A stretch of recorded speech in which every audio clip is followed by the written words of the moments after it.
प्रेम प्रणाम जी सुंदर साथ जी। आज कीर्तन ग्रंथ के 96वें प्रकरण का मंथन करेंगे। महामती जी कहती हैं, ना लगे यार कलेजे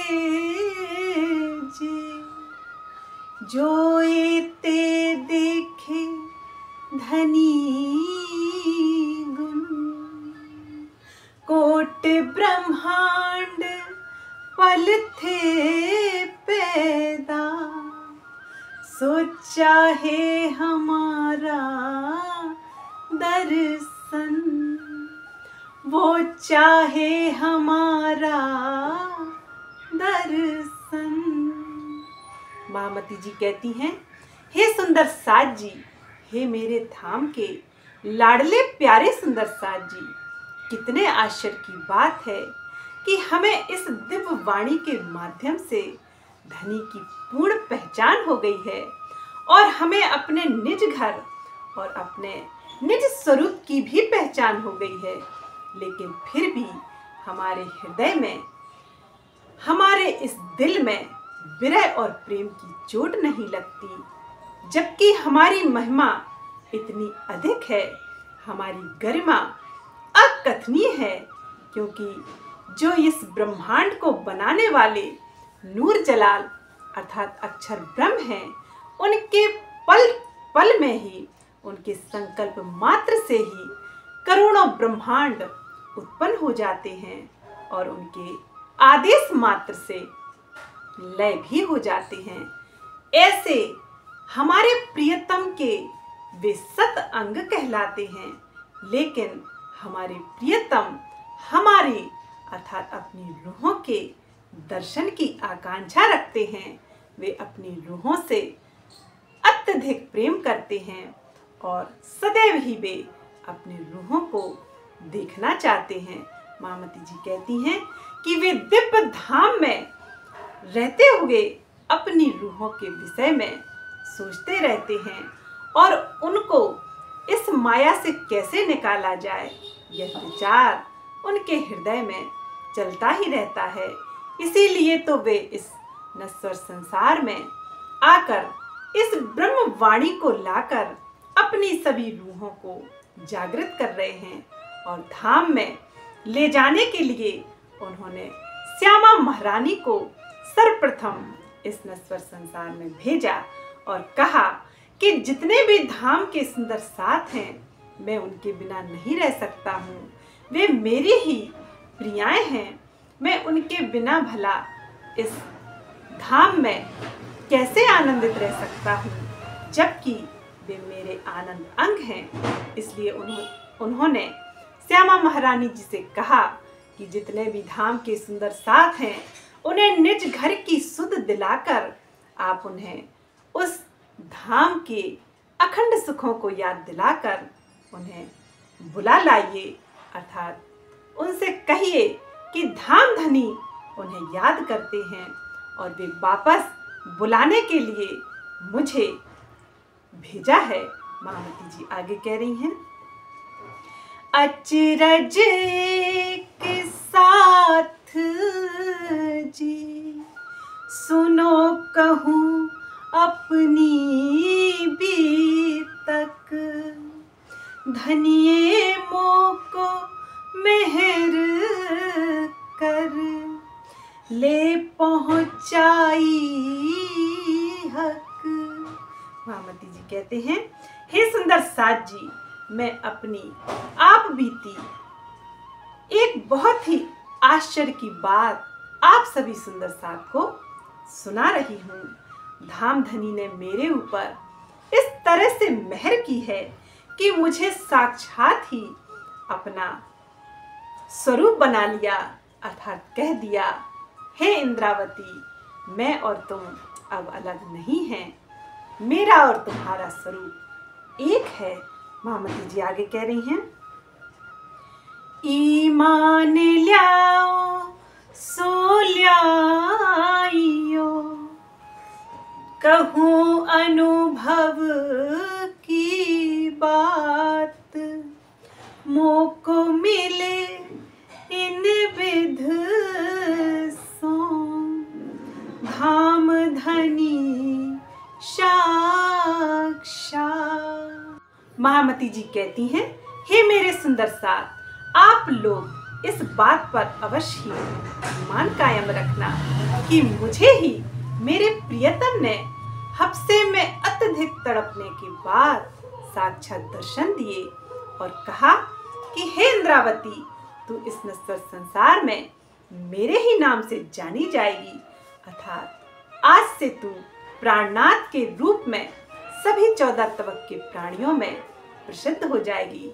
और एकमात्र आपकी ही यह शोभा है कि सभी धर्म ग्रंथों के वास्तविक रहस्यों को खोलकर एक पूर्ण ब्रह्म परमात्मा की पहचान सभी सृष्टियों को दे सकेगी। और हे इंद्रावती, एकमात्र आपकी ही यह महिमा है कि सभी मोमिनों के जो माया के विष हैं उसको आपका ज्ञान ही दूर कर सकेगा और किसी की यह शोभा नहीं है।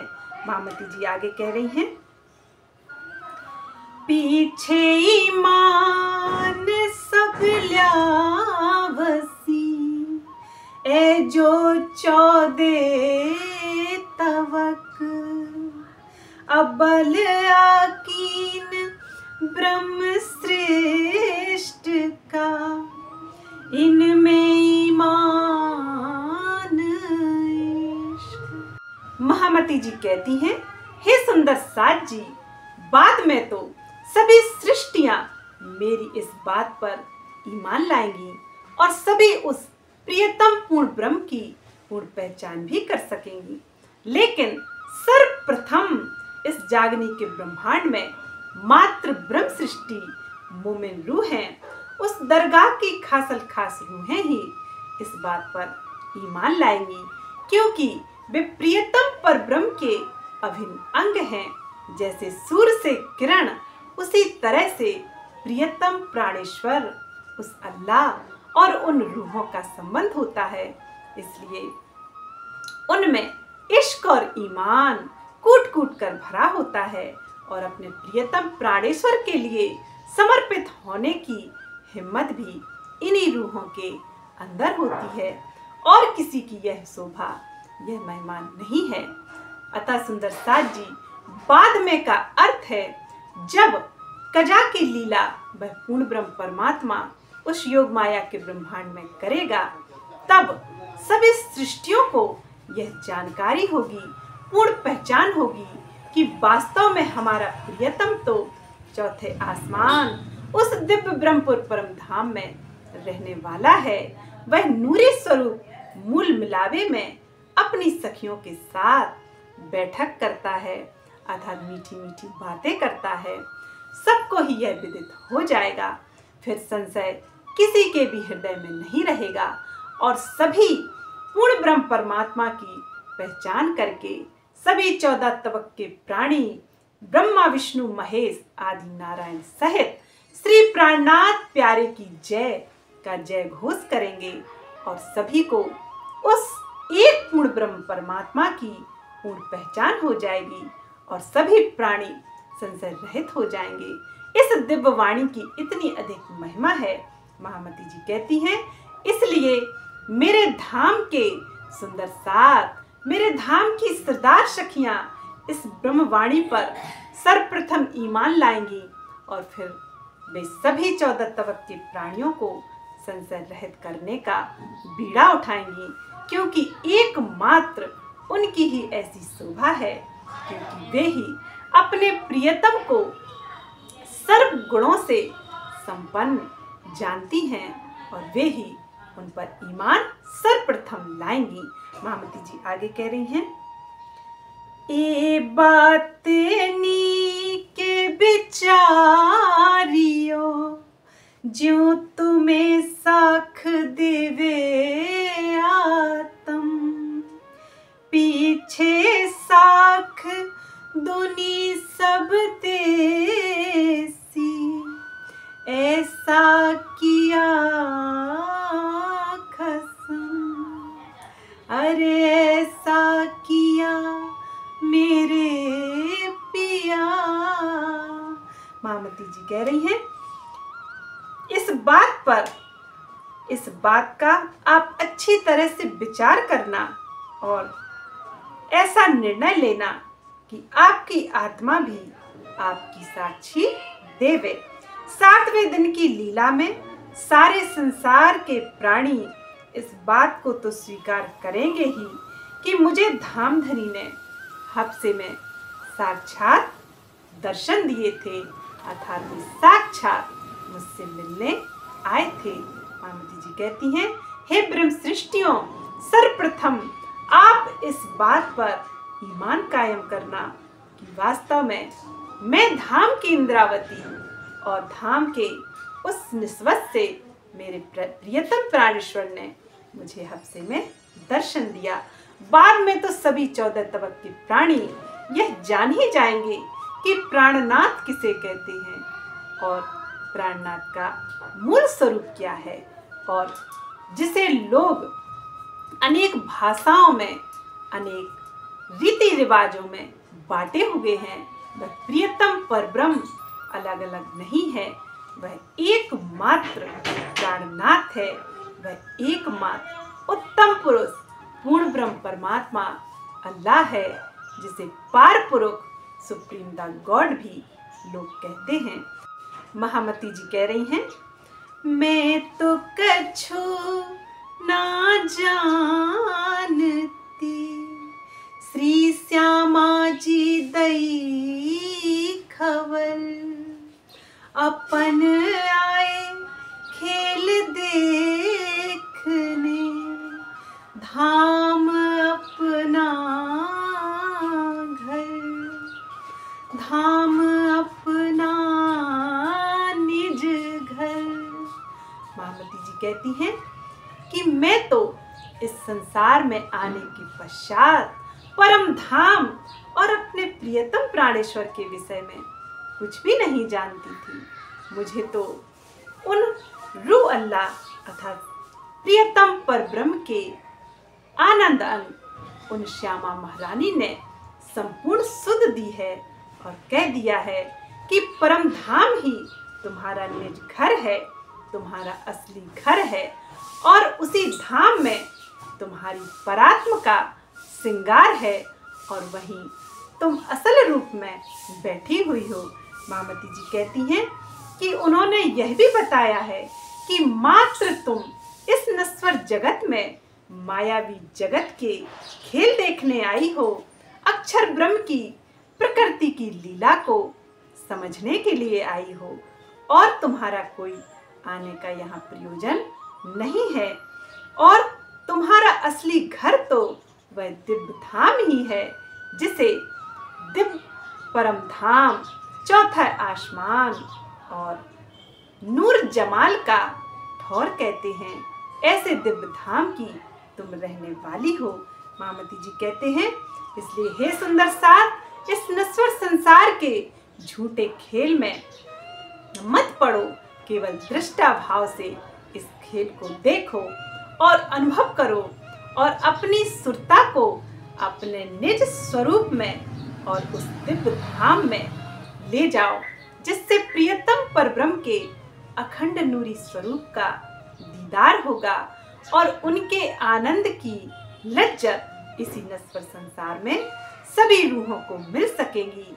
और जो जीव सृष्टि माया में पड़ी रहती है और इन्हीं के दुखों का वखान करती रहती है, इन सब को जानो और तुम इस माया में कभी मत पड़ो और अपने धाम में जागृत हो जाओ, क्योंकि धाम धनी ने हम सभी रूहों को सुध देने के लिए ही तो श्यामा महारानी को इस नश्वर संसार में भेजा है, और सदगुरु के रूप में सभी ब्रह्म मोमिनों, सभी ब्रह्म सृष्टियों के बीच में जाहिर किया है। ऐसी श्यामा महारानी जी की शोभा हमारे धाम धनी ने हम सभी मोमिनों के लिए ही तो दी है। महामती जी आगे कह रही हैं, मोहे भेजी धनी ने तुमको बुलावन, साथ जी मिलके चलिए, जाइए अपने वतन।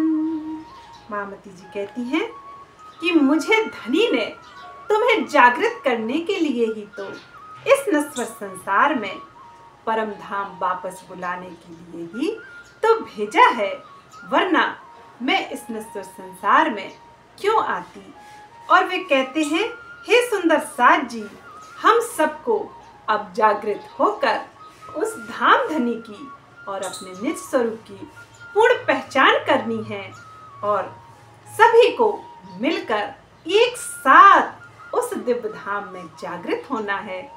महामती जी कहती हैं, हे धाम के सुंदर साथ, हे मेरे लाडले सुंदर साथ, धाम धनी ने अर्थात तुम्हारे स्वामी ने मुझे इस नश्वर संसार में आप सभी को जागृत करने के लिए ही तो भेजा है और मेरे द्वारा श्रीमुख वाणी को प्रकट करके सभी धाम की अंगनाओं को धाम के सुख याद दिलाने के लिए ही तो यह कुलजम वाणी, यह इल्मे लदुन्नी, यह धाम धनी के अल्लाह कलाम सभी सुंदर साथ को बख्शे हैं और जिससे वे सभी सुंदर साथ अपनी पूर्ण पहचान करके और उन प्रियतम परब्रह्म की पूर्ण पहचान करके धाम में सुरता ले जा सकें और वे इस नश्वर संसार में भी जागृत होकर धाम धनी के अखंड सुख, अखंड आनंद और उनके इश्क की लज्जत इसी नश्वर संसार में ले सकें। महामती जी कहती हैं, इसलिए हे सुंदर साज जी, हम सभी को अब जागृत हो जाना चाहिए, क्योंकि यह आखिरी जमाने के आखिरी खाविंद के आखिरी वचन हैं। अर्थात इन अल्लाह कलामों को सुनकर, पढ़कर और इन पर ईमान लाकर हक वका के ठौर की पूर्ण पहचान करके धाम धनी पर पूर्ण समर्पित हो जाना चाहिए, क्योंकि ब्रह्म सृष्टि ब्रह्म के समान ही महिमा वाली है। वह इस नश्वर संसार में माया के दुख क्यों उठाएगी। इसलिए प्रियतम प्राणेश्वर की इतनी अधिक महिमा है कि अपनी ब्रह्म सृष्टियों को वे दुखी नहीं देख सकते। वे कहते हैं, हे सुंदर साज जी, आप सभी जागृत होकर एक साथ ही परम धाम चलिए और अपने प्रियतम प्राणेश्वर से मिल जाइए और उस अखंड सागर में समा जाइए जिस समुद्र की तुम बूंद हो। और वे कहते हैं कि हे मोमिन रूहों, तुम धाम धनी के अखंड प्रेम, अखंड सुख, अखंड आनंद, अखंड इश्क की लज्जत अखंड रूप से लेते रहिए। फिर बिछड़ने का कोई उपाय नहीं होगा, फिर जुदाई का कोई सवाल नहीं होगा। महामती जी आगे कह रही हैं, हम ब्रह्म सृष्टि आई धाम से, अक्षर खेल देखन, खेल देख के जागी, घर असलू अपने तन। महामती जी कहते हैं, हम सभी सुंदर साथ परम धाम से अक्षर ब्रह्म की प्रपंचमयी और प्रकृति की काल माया की इस लीला को देखने के लिए ही आए हैं। एकमात्र यही हमारा उद्देश्य है। खेल में पड़ना हमारा कार्य नहीं है। केवल दृष्टा भाव से हम सभी सुंदर साथ को खेल देखना है। महामती जी कहते हैं, हमारे मूल तन तो परम धाम में है, हमारे निज घर में, हमारे पिया के नूरी चरणों में उस मूल मिलावे, उस आहूत में विराजमान है। इसमें कोई संशय नहीं रखना। हे मोमिनो, अब आप इस मायावी खेल को देखकर जागृत हो जाइए और धाम धनी के उन नूरी चरणों में फिर से अपनी सुरता ले जाइए और जो निज घर के सुख तुमने इस नश्वर संसार में आकर खो दिए थे, तुम भूल गई थी, उनको फिर से याद कीजिए और ब्रह्मवाणी के माध्यम से सभी सुखों का आनंद और सभी की लज्जत फिर दोबारा से लीजिए। महामती जी कहते हैं, और परम धाम चल के अपने अखंड सुखों में अखंड हो जाइए, फिर तो बिछड़ने का कोई रिवाज ही नहीं होगा। महामती जी आगे कह रहे हैं, साहिब तो पूरा मिलिया, तब थी मैं लड़कपन, पहचान करावने अपनी, बहुत तक कहे बचन। महामती जी कहते हैं, सद्गुरु धनी श्री देवचंद जी के रूप में मुझे प्रियतम प्राणेश्वर पूर्ण रूप से तो मिल ही गए थे।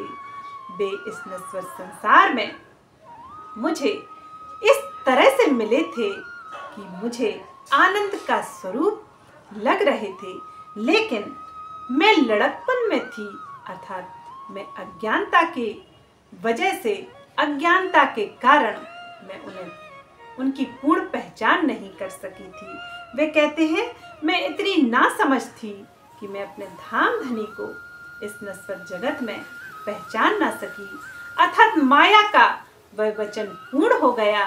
मेरे प्रियतम का, मेरे धाम धनी का वह वचन पूर्ण हो गया कि हे इंद्रावती और हे मेरी सखियों, तुम उस धाम में जाकर मुझे पूर्ण रूप से भूल जाओगी और मेरी पहचान किसी भी स्थिति में नहीं कर सकोगी, क्योंकि वहां तो सभी देवी देवताओं और मिट्टी कंकड़ पत्थरों को पूजते हैं और उन्हीं को परमात्मा मानते हैं। यह साक्षी यहाँ पूर्ण होती है कि देवचंद जी के रूप में धनी जी की पूर्ण पहचान इंद्रावती नहीं कर सकी। महामती जी कहती हैं कि मैं उस समय बहुत अधिक नासमझ थी, नादान थी, अर्थात माया का मुझ पर बहुत अधिक प्रभाव था। इसलिए तो मैं इंद्रावती धाम की वासना होने पर भी अपने धाम धनी को नहीं पहचान सकी। और वे कहते हैं, उन्होंने मुझे अपनी पहचान से संबंधित बहुत कुछ बातें भी बताई, लेकिन मैंने कुछ भी ईमान नहीं लाया। महामती जी आगे कह रही हैं, सो मैं कछु ना दिल धरे, भूल गई अब सर, कई विध करी जगावने, पर मैं जागी नहीं क्यों कर। महामती जी कहती हैं, दुर्भाग्यवश मैंने उनके कहे हुए वचनों को अपने दिल में धारण नहीं किया, अर्थात मैंने उन पर ईमान नहीं लाया। महामती जी कहते हैं कि मैंने वह सुनहरा अवसर गवा दिया जब मेरे प्रियतम प्राणेश्वर मेरी नजरों के सामने ही रहते थे, जबकि मैं उनसे बहुत कुछ ज्ञान ग्रहण कर सकती थी और प्रश्न भी कर सकती थी, क्योंकि वे मेरे सन्मुख ही थे, लेकिन मैंने वह अवसर गवा दिया। महामती जी कहते हैं, उन्होंने सभी धर्म ग्रंथों पुराणों की साक्षी भी मेरे सामने रखी, फिर भी मुझ पर माया का इतना अधिक बल था कि मैं उनकी पूर्ण पहचान नहीं कर सकी। उन्होंने कई तरह से मुझे जगाने के उपाय भी किए। महामती जी कहते हैं, किंतु मैं जाग ना सकी, इसी का मुझे बहुत अधिक पश्चाताप होता है।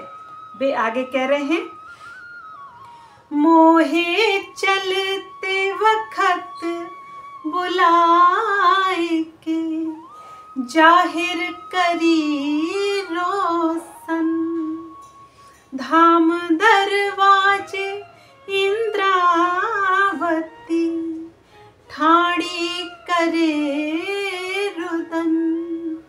महामती जी कहते हैं कि सद्गुरु धनी श्री देवचंद जी ने धाम गमन होने से पहले मुझे बुलाया और धाम की रोशनाई अर्थात तारतम्य ज्ञान से मुझे पूर्ण रूप से संशय रहित करने का उन्होंने पूर्ण प्रयास किया। और वे कहते हैं कि उन्होंने मुझे बुलाकर यह बात स्पष्ट रूप से सबके सामने कह दी कि धाम के दरवाजे पर इंद्रावती खड़ी होकर रुदन कर रही है। अतः सुंदर साथ जी, इंद्रावती जी का दिल ही वह धाम है जिस धाम में प्रियतम परब्रह्म की पूर्ण बैठक होनी थी और उनके ही धाम में विराजमान होकर यह श्रीमुख वाणी प्रकट होनी थी और उनके ही अंदर प्रियतम परब्रह्म की 5 शक्तियों का विराजमान अर्थात निवास भी होना था। लेकिन विगत 9 वर्षों से वे अपने सदगुरु महाराज को मिल ना सके और उन्हें प्रणाम नहीं कर सके, इसलिए उनकी दुखी व्यथित अवस्था को देखकर वे कह रहे थे कि इंद्रावती जी रुदन कर रही हैं। धाम के दरवाजे पर आकर, धाम के दरवाजे पर आने का यही आशा है सुंदर साज जी। अब वह धाम धनी के बिल्कुल निकट ही हैं और प्रियतम परब्रह्म उनके दिल को ही अपना अर्श दिल बनाना चाहते हैं, उनके दिल में विराजमान होना चाहते हैं। सुंदर महामती जी आगे कह रही हैं, कहे मोहे अकेली छोड़ के तुम धाम चले क्यों कर, पीछे में दुनिया में क्यों रहूंगी तुम बेगर। मामती जी कहते हैं कि हे धाम धनी, मुझे अकेला छोड़कर, मुझे इस नश्वर जगत में अकेला छोड़कर तुम क्यों चले गए। मैं आपके बिना इस छोटे संसार में, इस दिखावे वाली दुनिया में कैसे रह सकूंगी। अतः सुंदर साज जी धाम धनी की मेहर से मेहरराज जी को यह तो अनुभव हो गया था कि धाम गमन के पश्चात मेरे प्रियतम प्राणेश्वर मेरे धाम हृदय में ही निवास करेंगे। लेकिन वे धाम धनी देवचंद जी के स्थूल शरीर को भी खोना नहीं चाहते थे, अर्थात उनसे भी वह बिछोहा स्वीकार नहीं करते हैं। इसलिए उन्हें बहुत अधिक दुख होता है और वे व्यथित होकर इस चौपाई को कहते हैं। महामती जी कहते हैं कि मेहरराज जी को यह भी सहन नहीं था कि धनी श्री देवचंद जी मेरी नज़रों से दूर हो जाएं। यह उनका अपने सदगुरु महाराज और अपने प्रियतम प्राणेश्वर से बहुत अधिक प्रेम को दर्शाता है। सुंदर साज जी 96 प्रकरण थोड़ा बड़ा है, इसका मंथन हम कल करेंगे। बोलिए श्री प्राणनाथ प्यारे की जय। प्रेम प्रणाम जी सुंदर साज जी।